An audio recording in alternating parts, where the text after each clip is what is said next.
Welcome to your real estate review with Alan Canis of Engel and Volker's Silicon Valley, your weekly getaway to the pulsating heart of the global real estate market. Join us as we bring you exclusive interviews with top producing real estate agents from around the globe. Whether you're a buyer, a seller, or just a real estate enthusiast, this is your insider look into the pros, cons, and the captivating allure of the world's most sought after locations. Let's discover where your next dream home awaits. Buckle up for a real estate journey like no other. This is your real estate review with Alan Canis of Engel and Volker's Silicon Valley. Hello, everybody. Welcome to the real estate review with Alan Canis. That's me of Engel and Volker's Silicon Valley. Today we have joining us on the show is Stefan Peirson in Aspen, Snowmass in the Roaring Fork Valley. That is a mouthful.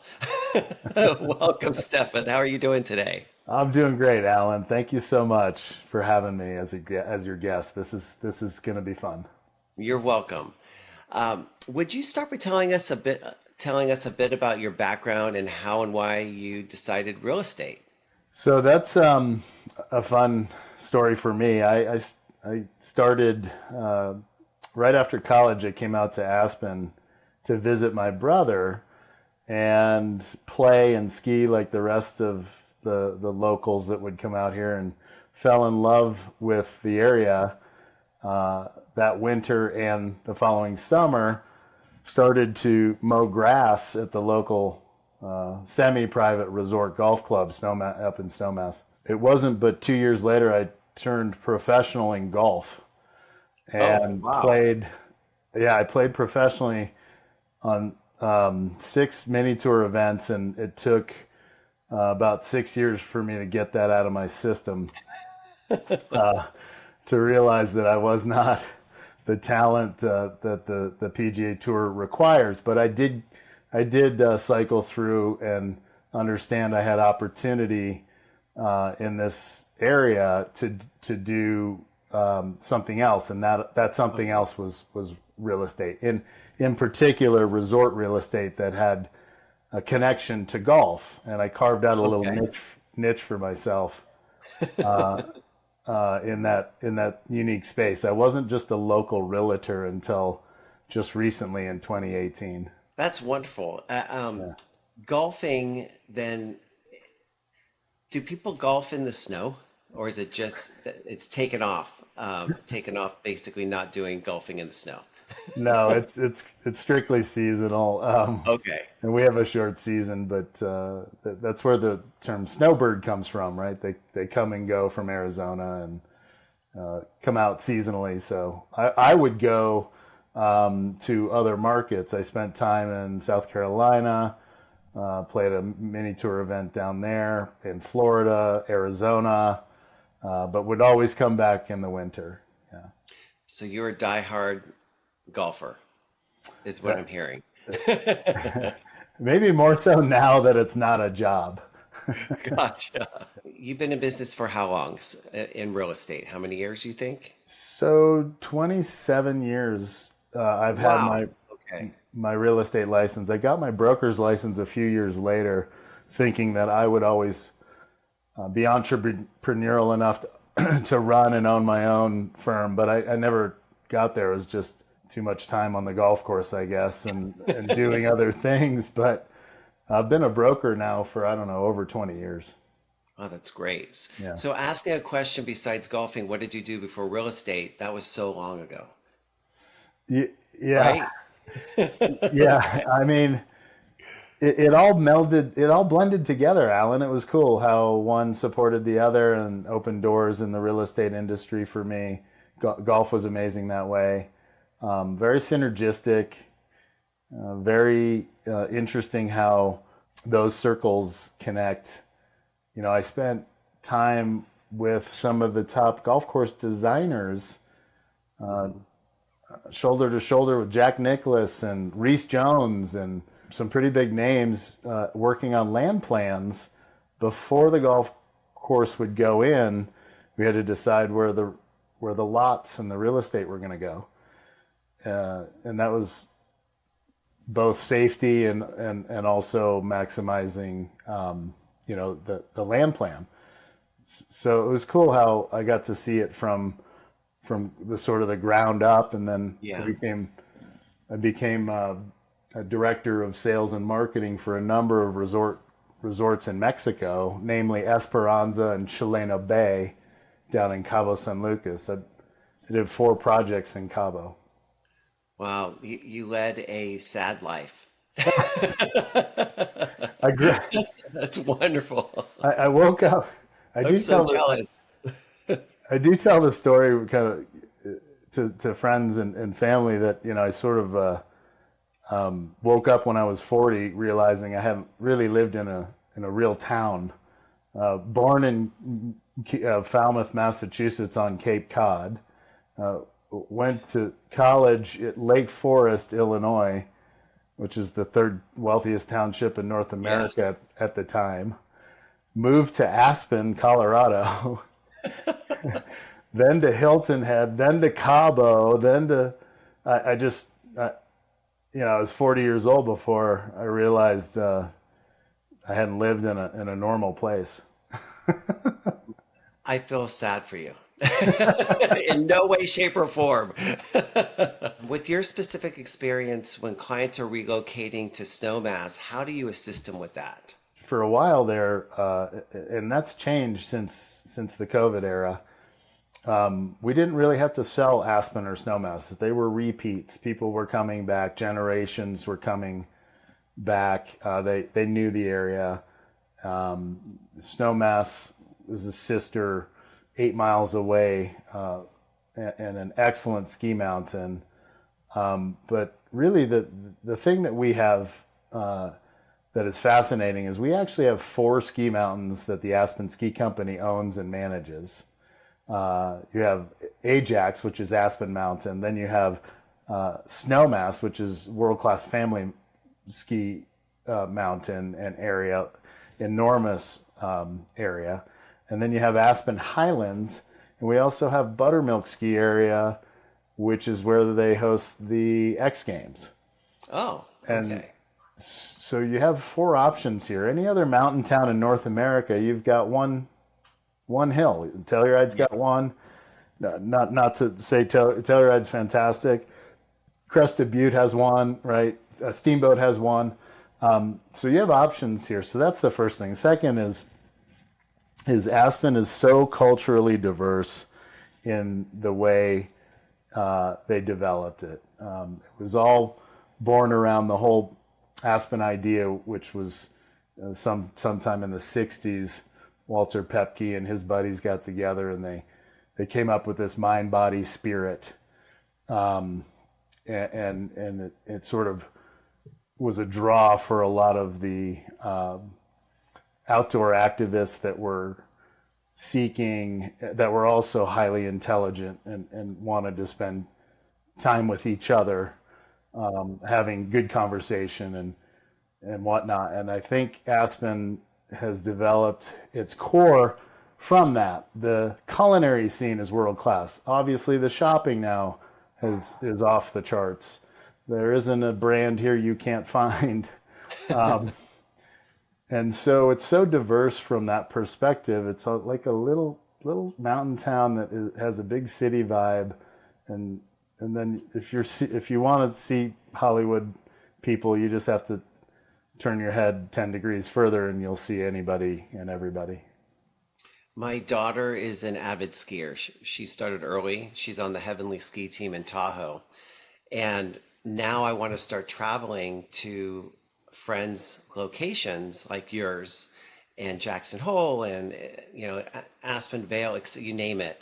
And the problem is it's finding the time to be able to do that. Right. And with her schooling, because she's in 6th grade, but she's double black, 54 miles an hour. Yeah. Yeah. And I don't ski. My husband skis and he says I can't keep up with her. When you're all of a sudden you're looking down and it's this steep straight down, he says I can't do it. Well, But she has no fear. she figured out how to edge her ski, and Yeah. that's we teach the kids when they're young. We'll put a dollar bill in the front of their ski boot, and at the end of the day, the kid that has the flattest dollar bill Ah, wins all the dollar bills because that child had more forward boot pressure. what a And great idea. and that's how you teach forward boot pressure and how you teach a child at a young age to find the edge of the ski. Yeah, that makes sense. I'm going to bring that up to her coach. What are some of the unique features or attractions that Snowmass has to offer? So Snowmass in particular just grew up before, well, I should say it slowly. We've been under construction in Base Village for almost 2 decades, and they have one more building to build.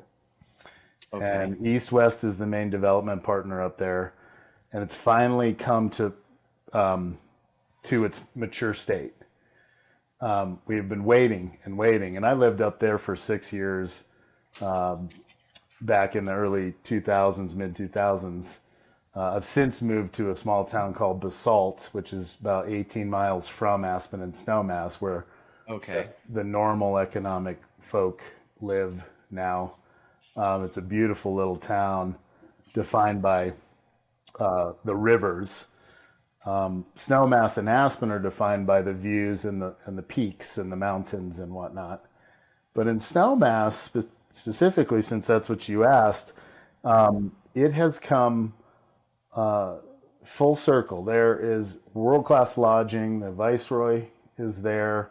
We're starting to see more celebrity chefs show up, so we're going to get some more restaurants that people, recognize globally, I should say. Whereas Aspen has had those restaurants now for 10 years. And Snowmass really is a world-class family resort. So kids under 15, 18 years old. The ski school there is maybe the best in the country.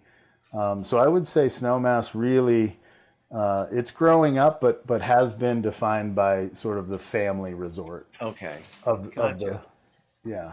And then Aspen's just a little more chic in that you go there to be seen, shop, wear the the fur coat, and it's just a little different. Is the shopping the same in both? No, sir. Okay. So I'd have to know which one to go to. We would find Alan in Aspen. Okay. That's what I've been told, but so, when we're on different calls and networking groups, et cetera, we are hearing a buzz about Aspen and about Snowmass. What is all the excitement about, and why are people relocating to you? So great question. It again, this all sort of pushed forward during COVID, and people were discovering that we are actually a year-round resort. Years ago, we wanted to keep it a secret. A census report came out, I think it was 7 years ago, maybe six, that said we had more people in Aspen in July and August than we had in Oh, February and March. Everybody thought we were just a ski resort, winter getaway. Well, the summers are better than the winters. That's the secret that all of us locals figured out years ago. And now the billionaires have caught on. So we went from having 5 billionaires 10 years ago who had residences here to 115 today. wow. That's big numbers. Yeah, Wow. it's a big swing. And again, you asked why. I think people have tapped into the fact that it's a real town. It's not a ski village. It's not seasonal. It doesn't shut down. Most of the ski villages in North America are shutting down, come April 15, Yeah. when the national forest says you gotta shut your mountain down, everybody leaves. Yeah, we have an off season, but what Snowmass Village did and Aspen Ski Company did so well in Snowmass is they developed an on mountain recreation park, an alpine slide, a, an incredible rope tree house for the kids, climbing walls, top to bottom mountain bike trails that were developed by this crazy company out of Canada that came in and created these jump features and these bank turns out of wood planks and just amazing downhill mountain biking that you can ride the gondola up with with your bike and then just lap it all day long. So much fun. And so families are coming all year round now. The restaurants are staying open all year round. The shopping's world class. You've got cultural events like the Aspen Ideas Fest in Aspen that is happening. I mean, it's, Gandhi was here, I think 5 years ago or something, 6 years ago or something. Ex-presidents come and speak at that event all the time. George Bush was amazing. Jimmy Carter was amazing. So yeah, it just cool stuff going on. That's great. I've been noticing more and more the ski resorts are transitioning over into a spring and summer with the bike riding, etc. I was in Whistler, and the bike riding trails were just spectacular. Yeah. Tahoe, same thing. It's a lot of, and I like being able to take a gondola up and ride down. It's a Yeah. lot of fun. It's a good adrenaline rush.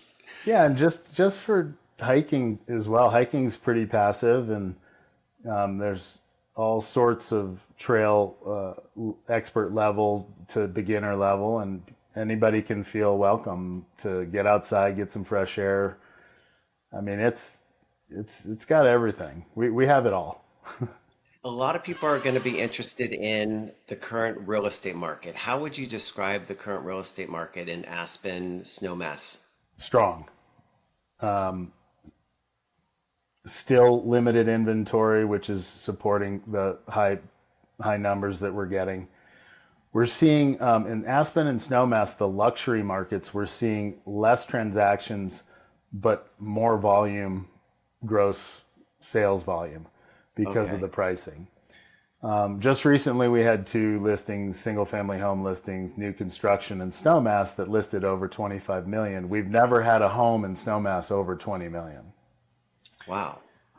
so, That's so I would never have Snowmass, thought that. yeah, Wow.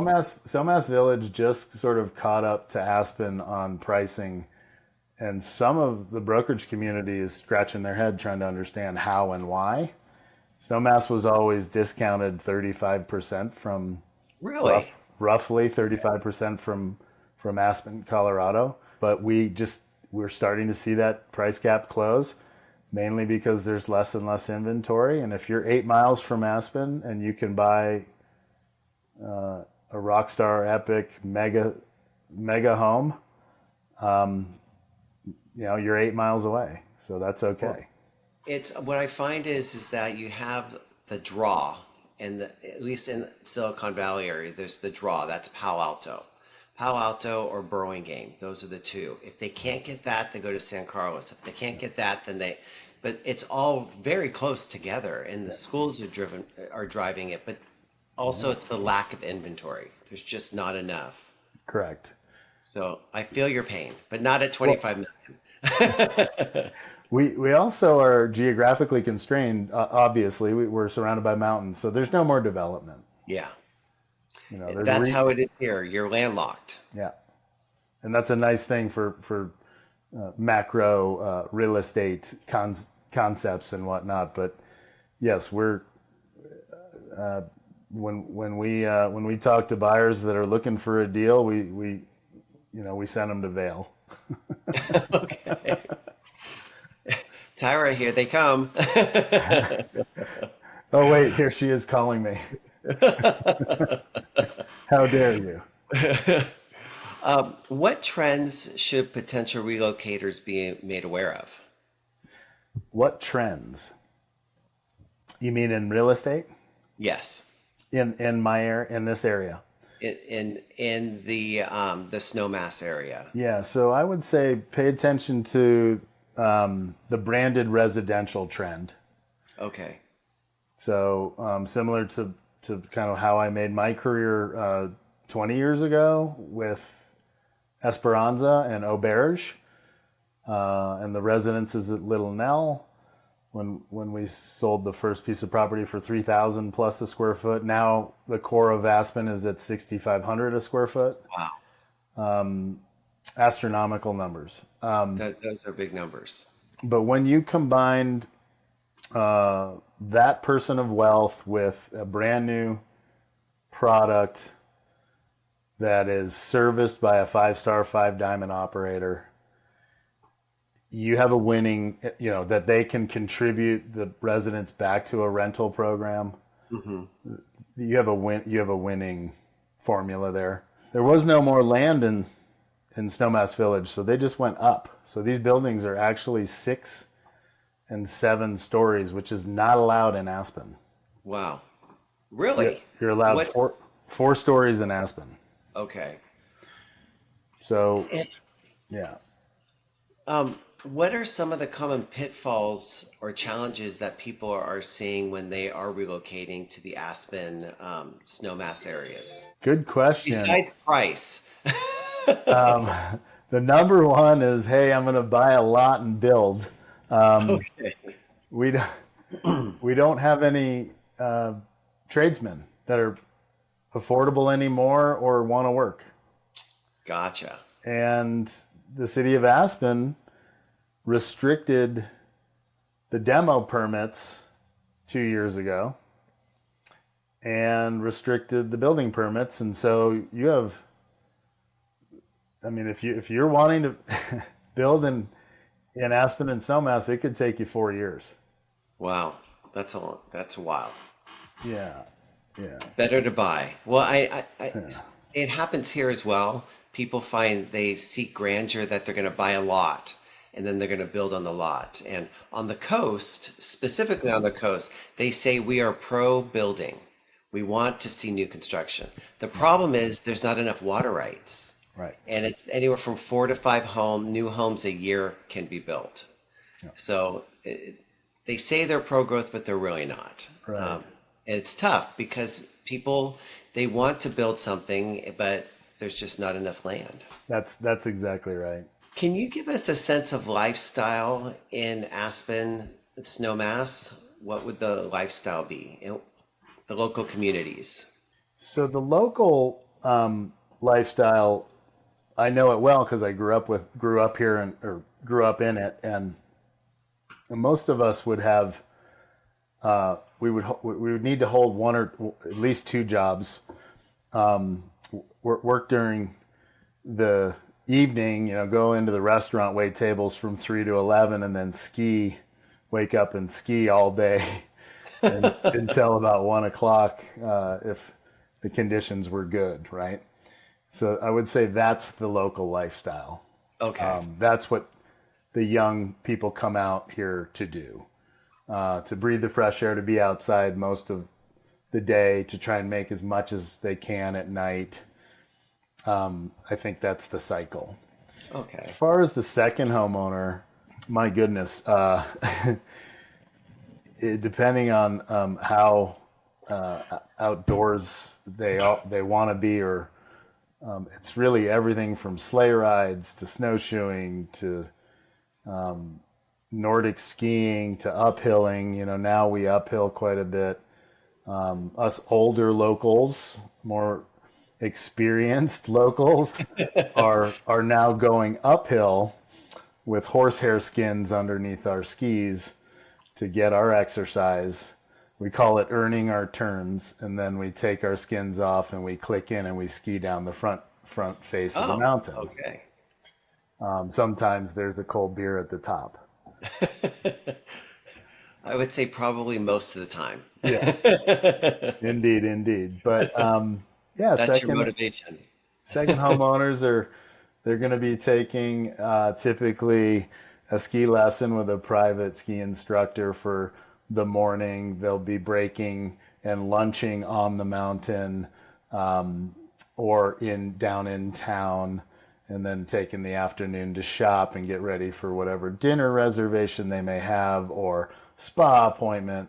It's unlimited here. There's so many health and wellness people that are professionals here in Aspen and Snowmass that are taking care of their trades and their clients. So I mean, it's really everything and anything you want to do.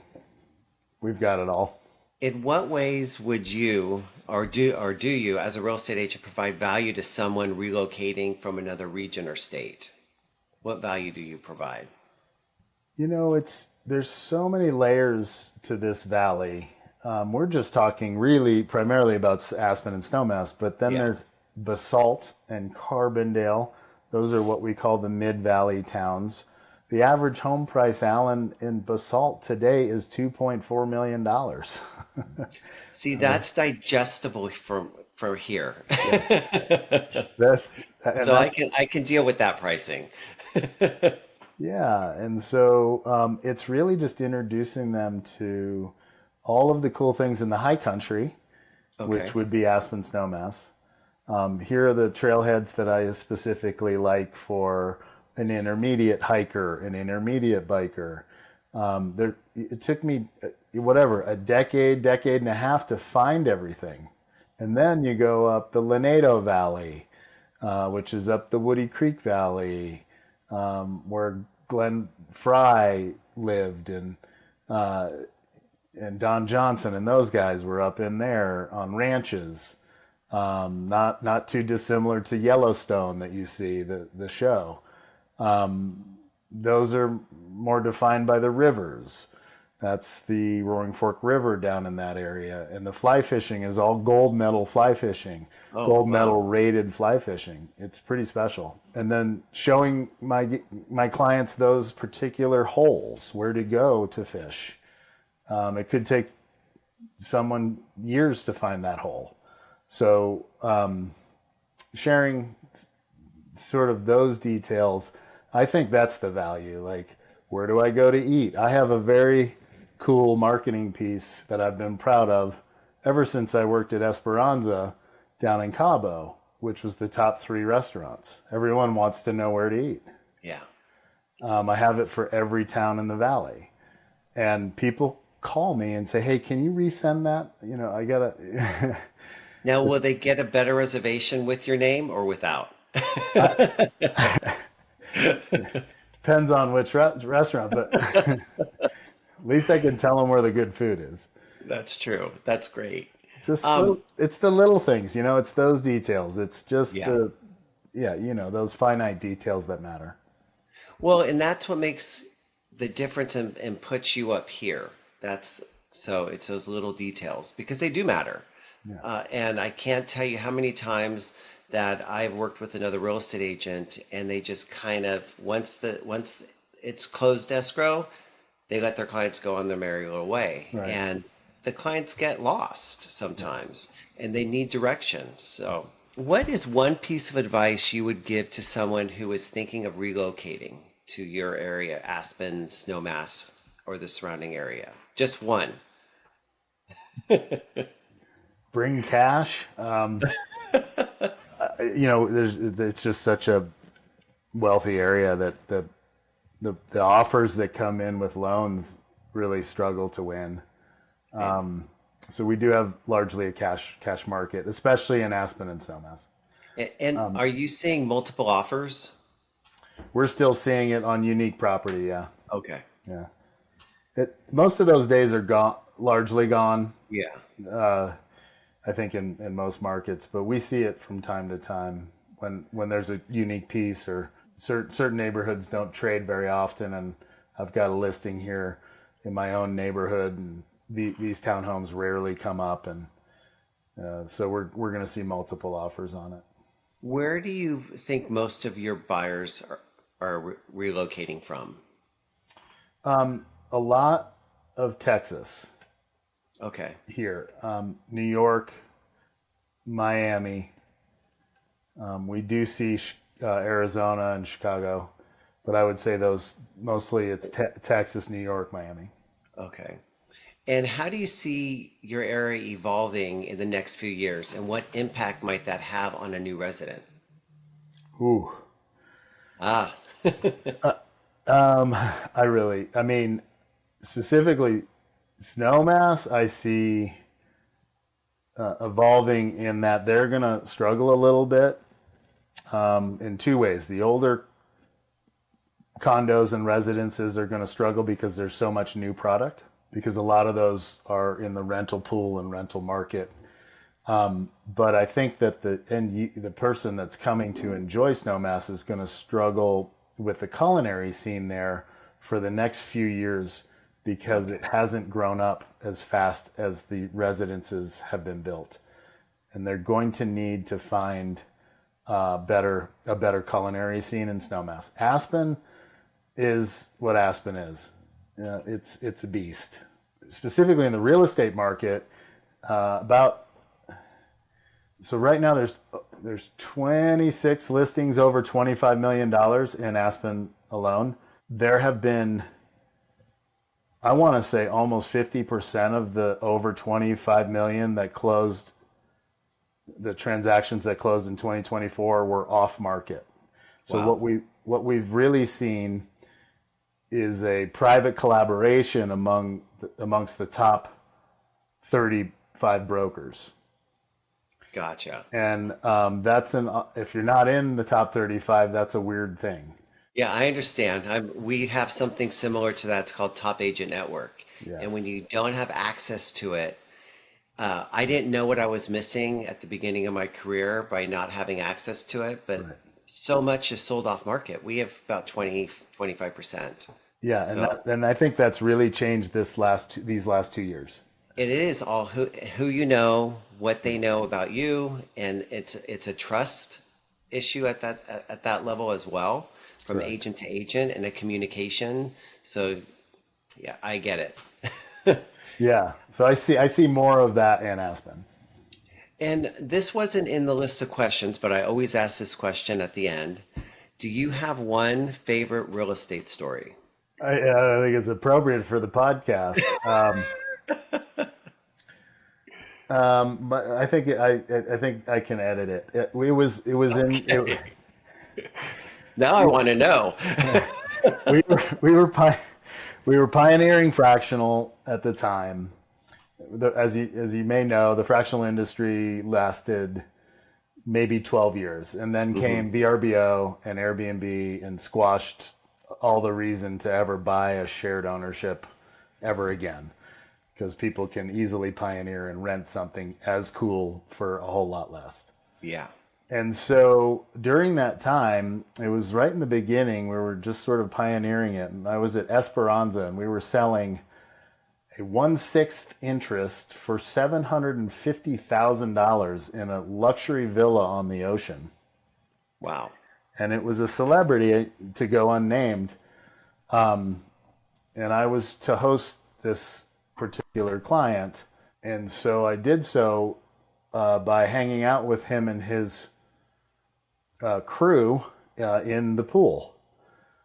And word got back to the developer that I was in the pool partying. And in fact, I was in the process of closing two luxury fractional interests that had never seen those numbers before. Those were historical numbers at the time. And I got a call, never forget, from the developer. Hey, Stefan, you can't be in. And I said, but boss, I got a signed contract for $1.5 million. He's like, excuse me? He says, okay, you can do whatever you want. Yeah, I can imagine. But I was a lifestyle kind of resort lifestyle rep, and they liked my tan. They liked that I was a professional athlete. That they put me in the seat, and that was fun for me.